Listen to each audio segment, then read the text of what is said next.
G'day ladies and gentle tubers. Today we're building a barn door for a barn. But at the end of the day, this is exactly the same construction I've used for several doors inside our house, and I'm going to be doing more of these doors in the future.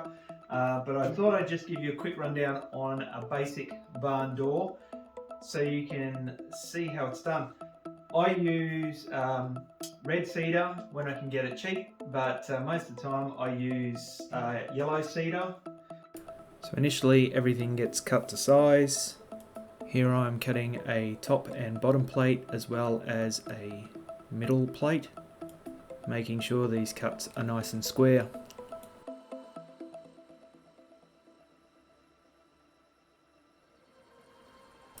I like to use 7/8 of an inch dowel to hold the main structure of the door together. This larger dowel ensures that the door won't sag over time and delaminate. Each dowel is 4 inches long. And once cut to size, I use my bench grinder to put a small bevel on each of the dowels. Unfortunately, I do not have a belt sander, so the bench grinder works pretty well.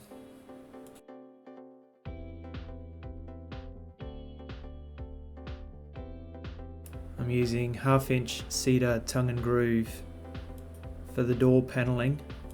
So again, I'm cutting all of this to size before starting to construct the door. I then knock up a small jig to allow relatively uniform holes in the top, middle and bottom plate to accommodate the dowels. The position accuracy for these isn't overly crucial, however the holes definitely need to be drilled straight and true. If a straight hole is not acquired, then the door will be very difficult to put together at the end. I've put the link to a short video in the top right of the screen to show you how to drill a straight hole if you're not overly good at it. It's a simple method using a laser level and works very well with a cordless drill.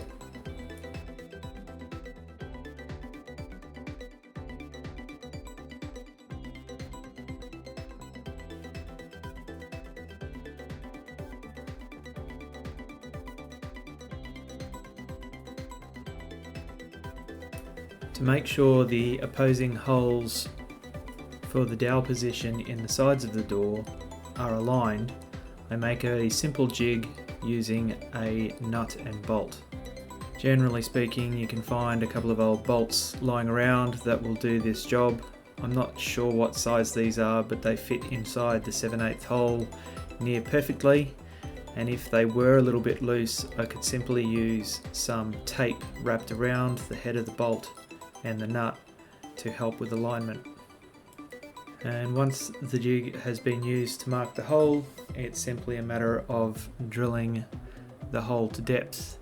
Be sure at this point, however, to make sure that you've marked exactly which piece of wood and which side of the wood the opposing piece of timber goes into. Because I'm using such a rudimentary jig to align everything, if I was to accidentally flip one of the pieces of timber upside down, nothing would go together, so marking everything is imperative.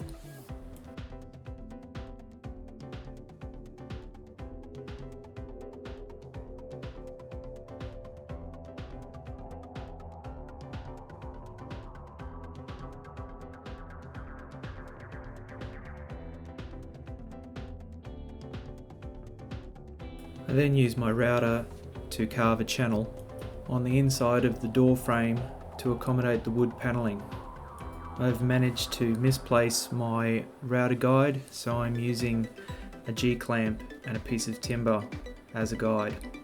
The channel I'm making is slightly smaller than the width of the panelling, so I plan on fluting the edge of the panelling to go within the channel.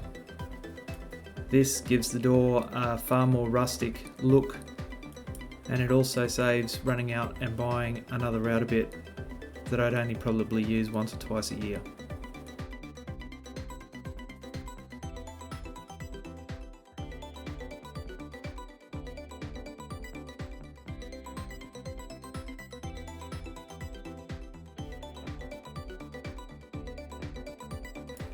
Next is assembly time. This is where hopefully all of my guides and jigs and backwards and forging has come together and everything fits.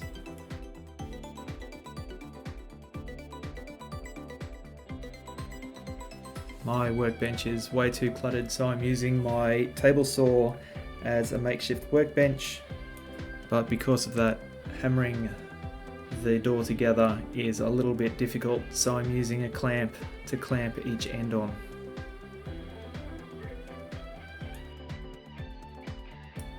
To flute the edges of the paneling, I'm simply using my power plane and slowly carving an edge on each surface of the paneling.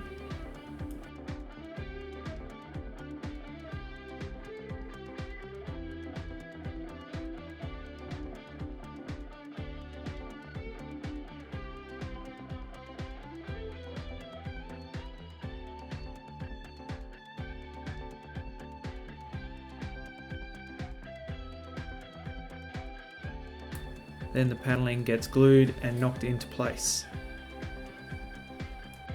I'm using a soft blow hammer that I made out of a piece of 2x4 and simply carved a handle shape into one end. It's a nice handy thing to make out of framing offcuts, and if you get too heavy-handed with it and break it, you simply make a new one.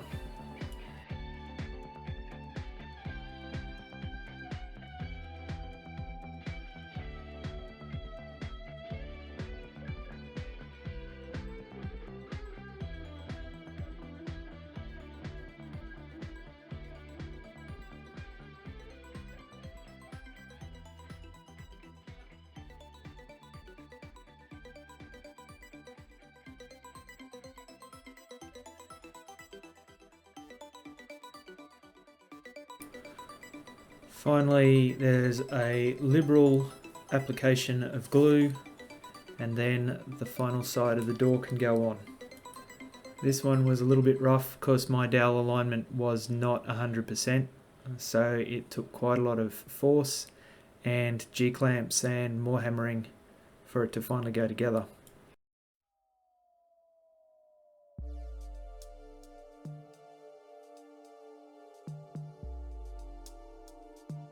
But the results are pretty good, and after overnight drying, it's ready to be hung.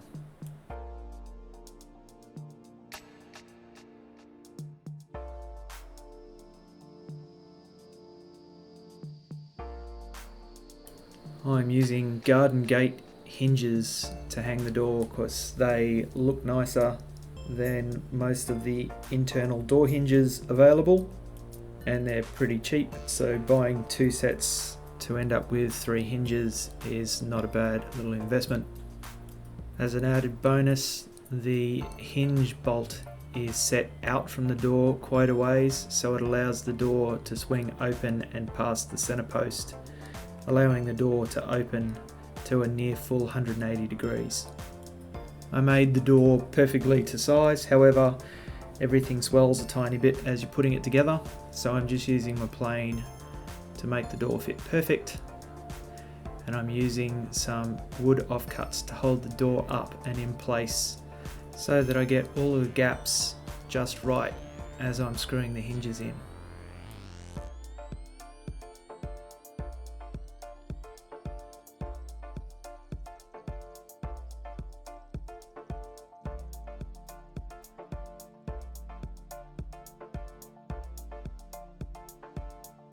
And then she's all done. If this was one of my internal doors, as I said, I would have sanded it back a little bit more before construction, and at this point I'd probably do a little bit of flame treating followed by some beeswax. But because this barn door is actually for the barn, I will probably leave it raw or potentially stain it black in the future.